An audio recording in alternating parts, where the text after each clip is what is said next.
জিলহজ মাসের প্রথম 10 দিনের কি ফজিলত।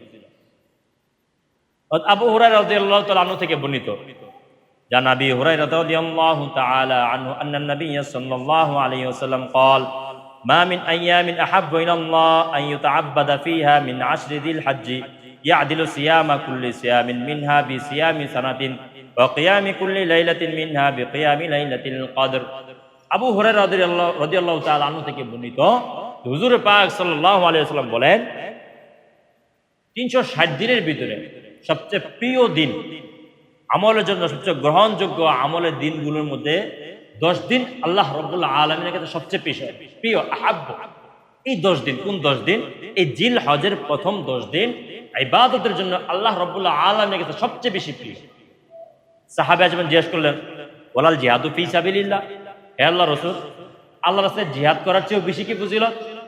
আল্লাহ রাসূল সাল্লাল্লাহু আলাইহি ওয়াসাল্লাম বলেন, হ্যাঁ অবশ্যই, তবে হ্যাঁ, যারা জান মাল নিয়ে আল্লাহর রাস্তায় জিহাদ করে শহীদ হয়ে গেছে তারা ভিন্ন। এছাড়া আল্লাহর রাস্তায় জিহাদ করার চেয়েও বেশি ফজিলত হলো এই 10 দিনের আমল। এই 10 দিন আল্লাহ তাআলার কাছে এত বেশি ফজিলতপূর্ণ। এই 10 দিনের আমল কি কি? প্রথম একটা আমল হলো বেশি বেশি নেক আমল করা। আমরা যে আমলগুলো করি এই আমলগুলোকে আমরা বাড়িয়ে দিব। 5 ওয়াক্ত নামাজ পড়বো, নামাজের পরে তাসবিহ করব, এর আগে নফল নামাজ পড়ব, দান সদকা করব, বেশি বেশি কোরআন তেলাওয়াত করব। কোরআন তেলাওয়াতের মাধ্যমে রিজিকে বরকত হয়, চেহারায় নূর বাসে, স্টুডেন্ট যারা ওদের ব্রেন বাড়ে, কোরআনের মাধ্যমে ব্রেন বাড়ে, কোরআন তেলাওয়াতের মাধ্যমে আল্লাহ তাআলা জেন খুলে দেয়। তো কোরআন তেলাওয়াত করা, বেশি বেশি নেক আমল করা। দ্বিতীয় হলো বেশি বেশি আল্লাহ তাআলা জিকির আদায় করা। সূরা হজ্জের আয়াত এটা, যে কি আয়াত? ওয়ালিয়াশহাদু মানাফিআ লাহুম ওয়ালিয়াযকুরু ইসমাল্লাহি ফি আইয়ামিন মা'লুমাত। এই মা'লুমাত দ্বারা এই 10 দিন উদ্দেশ্য। সূরা হজ্জের আয়াত এটা, যে যাতে করে এই 10 দিন বান্দা বেশি থেকে বেশি আল্লাহ তাআলা জিকির করে, বেশি থেকে বেশি আল্লাহ তাআলা জিকির করবে। 3 নম্বর আমল হলো রোজা রাখা। 3 নম্বর আমল হলো রোজা রাখা। তিরমিজির 758 নম্বর হাদিসটা পড়েছিলাম, ইয়াদিলু সিয়ামা কুল্লি ইয়াউমিন মিনহা বিসিয়ামি সানাতিন, যে এই 10 দিনের একটি রোজার ফজিলত হলো, যে ব্যক্তি এই 10 দিনের যে কোনো একদিন একটি রোজা রাখলো, আল্লাহ রাব্বুল আলামিন 1 বছর রোজা রাখার সমপরিমাণ সওয়াব দান করবেন। সুবহানাল্লাহ। একটি রোজার বদলতে 1 বছর। যে এরকম ভাবে 8টা রোজা রাখলো, 8 বছরের রোজা রাখা সে সওয়াব পায়। 8 পর্যন্ত, 8 এর পর তো 9 চলে আসে। 9 জিলহজ আরাফার দিন, এই দিনের ফজিলত কি সামনে আসতেছে। 4 নম্বর হলো রাত্রিতে কিয়ামুল লাইল করা। এটাই হাদিসে বললাম, ওয়া কিয়ামু কুল্লি লাইলাতিন মিনহা বিকিয়ামি লাইলাতিল কদর। যে ব্যক্তি এই 10 দিন শাওয়ালের এই 10 দিনের যে কোনো এক রাত্রে ইবাদত করলো, বা ধারাবাহিক সব রাত্রি ইবাদত করলো, প্রত্যেক রাত্রের বিনিময়ে আল্লাহ রাব্বুল আলামিন শবে কদরের রাত্রের ইবাদত করা সমপরিমাণ সওয়াব দান করবেন। সুবহানাল্লাহ। আমি রমজানে শবে কদর পাইলাম না কোনো নিশ্চয়তা নাই।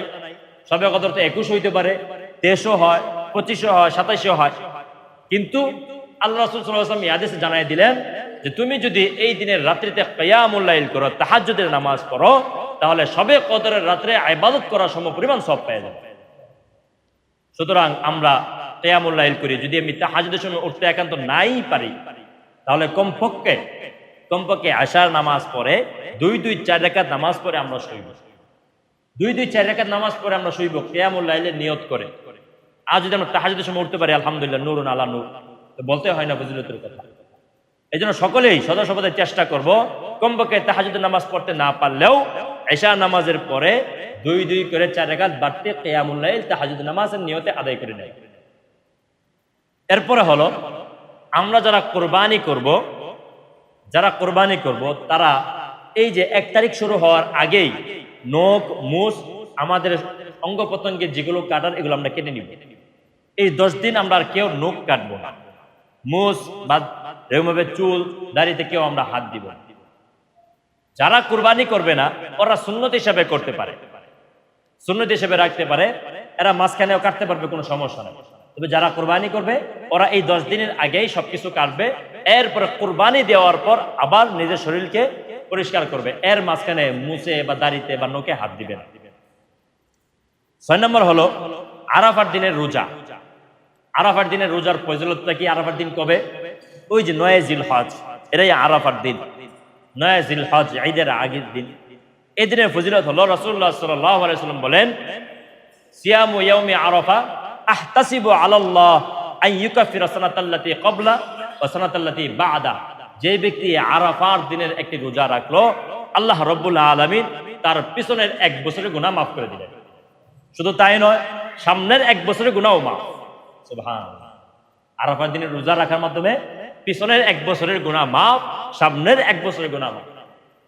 সুতরাং কমপক্ষে আমরা আরাফার দিনে হইলেও রোজাটা রাখার চেষ্টা করব।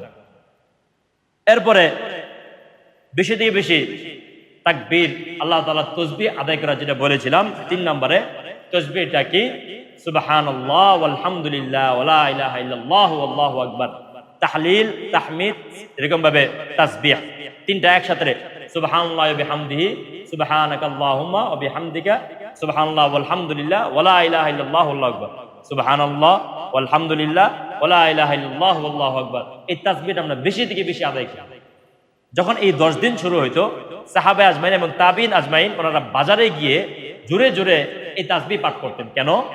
মানুষদেরকে জানিয়ে দিতেন যারা দুনিয়া নিয়ে ব্যস্ত যে তোমরাও এই তাসবিহটা পাঠ করো। এবং কি আমাদের এই বাংলাদেশে কোরবানি ঈদের আগে এই কোরবানির হাট নিয়ে শুধু চতুর্দিকে মাইক চলে, যে যে ভঙ্গিমায় মাইক মারতে পারে ওইরকম উপস্থাপনায় মাইক মারা হয়। এই গরু কিনবে, এরকম ভাবে কিনতে গিয়ে নামাজ টামাজ সব গেল, সবকিছু গেল। অথচ সৌদি আরবে এখনো বিভিন্ন দোকানে বা বিভিন্ন জায়গায় এই 10 দিন এই তাসবিহ চলমান থাকে, রেকর্ড চালু করে দেয়, মাইকে রেকর্ড চালু এরকম ভাবে চালু থাকে। এই 10 দিন এই তাসবিহ চলতেছে, সুবহানাল্লাহ আলহামদুলিল্লাহ ওয়ালা ইলাহা ইল্লাল্লাহু আল্লাহু আকবার, একসাথে তিনটা বলে ফেলবেন।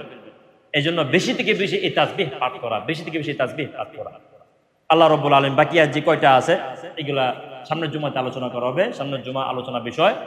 তো আজকে যে আলোচনাটা করলাম, কাবা আলোচনা ইতিহাস শেষ করেছি, এবং বর্তমানে যে আলোচনাটা করেছি, এই 10 দিনকে আমরা বেশি থেকে বেশি গুরুত্ব দিব, আমল করার চেষ্টা করব।